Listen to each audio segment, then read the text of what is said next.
ಕಮಲ್ ಹಾಸನ್ ಮಾತಾಡಿರೋದನ್ನು ನಾನು ಖಂಡಿಸ್ತೀನಿ. ನಾನು ಅವ್ರ ಜೊತೆ ಚಲನಚಿತ್ರ ವಾಣಿಜ್ಯ ಮಂಡಳಿ ಇಡೀ ಚಿತ್ರೋದ್ಯಮ ಅವ್ರ ಜೊತೆ ಇರಬೇಕಾಗಿದ್ದು ನಮ್ಮ ಕರ್ತವ್ಯ. ಯಾಕೆ ಅಂತ ಹೇಳಿದ್ರೆ ರಾಜ್ಕುಮಾರ್ ಅವರು ಅದು ಹೇಳಿದರು, ಕನ್ನಡಕ್ಕಿಂತ ಯಾರೂ ದೊಡ್ಡವರಿಲ್ಲ ಅಂತ ಹೇಳಿದರು. ಇವತ್ತು ಎಲ್ಲ ನಾಯಕ ನಟರು ಕೂಡ ಅದನ್ನು ಅರ್ಥ ಮಾಡಿಕೊಂಡು ಇವತ್ತು ಏನು ಕನ್ನಡ ಪರ ಹೋರಾಟಕ್ಕೆ ನಿಂತಿದ್ದಾರೋ, ಕಮಲ್ ಹಾಸನ್ ಒಬ್ಬ ಅದ್ಭುತ ನಟ ಇರ್ಬೋದು, ಆದರೆ ಭಾಷೆ ವಿಷಯದಲ್ಲಿ ಕನ್ನಡಕ್ಕಿಂತ ದೊಡ್ಡವನು ಅವನು. ಕಮಲ್ ಹಾಸನ್ನು ಯಾವುದೇ ಕಾರಣಕ್ಕೂ ಕನ್ನಡಿಗರ ಕ್ಷಮೆ ಯಾಚನೆ ಮಾಡದೆ ಹೋದರೆ ಅವ್ರ ಚಿತ್ರ ಬಿಡುಗಡೆ ಆಗೋದಕ್ಕೆ ನಾವು ಬಿಡಲ್ಲ.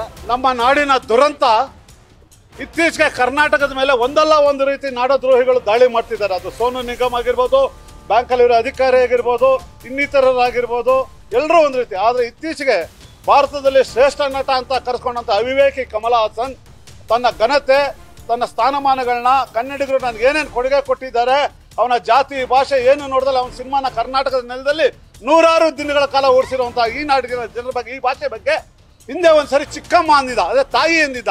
ಇವತ್ತು ಅವನು ತಮಿಳಿಗೆ ಹುಟ್ಟಿದ ಭಾಷೆ ಕನ್ನಡ ಅಂತ ಮಾತನ್ನು ದುರಂಕಾರದಲ್ಲಿ ಕನ್ನಡದ ನಟರು ಮುಂದೆ ಹೇಳಿದಾನಲ್ಲ, ಇದಕ್ಕಿಂತ ದುರಂತ ಇನ್ನೊಂದಿಲ್ಲ. ಆದ್ರಿಂದ ಈ ಅವಿವೇಕಿ ತಮಿಳಿನಿಂದ ಕನ್ನಡ ಹುಟ್ಟಿದೆ ಅಂತಕ್ಕಂಥ ಮಾತನ್ನು ಹಿಂದಕ್ಕೆ ಪಡಿಬೇಕು. ಅವನ ಯಾವುದೇ ಸಿನಿಮಾ ಕರ್ನಾಟಕದಲ್ಲಿ ಬಿಡುಗಡೆ ಆಗಬಾರ್ದು. ಕನ್ನಡದ ಅನ್ನವನ್ನು ತಿಂದಂಥ ಕನ್ನಡದ ಯಾವ ನಟನು ಈ ಹೇಳಿಕೆನ ಸಹಿಸ್ಕೋಬಾರ್ದು. ಈ ಕೂಡಲೇ ನಮಗೆ ಪಾಠ ಹೇಳೋದು ಬೇಡ, ನಾವು ಕನ್ನಡಕ್ಕೆ ಸಾಯ್ತೀವಿ ಅಂತ ಹೇಳೋದು ಬೇಡ. ನಾವು ಸಾಯೋದು ಕೇಳ್ತಿಲ್ಲ. ಕನ್ನಡಕ್ಕೆ ಅನ್ಯಾಯ ಆದಾಗ ಧ್ವನಿ ಎತ್ತಿ ಮಾತಾಡೋದನ್ನ ಕಲೀರಿ ಕನ್ನಡದ ಎಲ್ಲ ನಟರುಗಳು. ನೀವು ಪ್ಯಾನ್ ಇಂಡಿಯಾ ನಟರು, ನೀವು ಯಾರು ಕನ್ನಡದ ನಟರಾಗಿ ಉಳಿದಿಲ್ಲ. ಪ್ಯಾನ್ ಇಂಡಿಯಾ ನಟರು ಅವ್ರ ಸಿನಿಮಾ ಅಲ್ಲಿ ಬರಬೇಕು ಅಂದರೆ ಅಲ್ಲೋಗಿ ಅವ್ರ ಭಾಷೆ ಮಾತಾಡಿ, ಅಲ್ಲೋಗಿ ಅದೇ ಭಾಷೆಯಲ್ಲಿ ಹಾಡಿ, ಅದೇ ಭಾಷೆಯಲ್ಲಿ ಮಾತಾಡಿ ಬರ್ತಕ್ಕಂಥ ವ್ಯವಸ್ಥೆ ಇದೆ. ಆದ್ದರಿಂದ ಅವರು ಕನ್ನಡದ ನಟರು ಅಂತ ನೀವು ಯಾರು ಭಾವಿಸ್ಬೇಡಿ.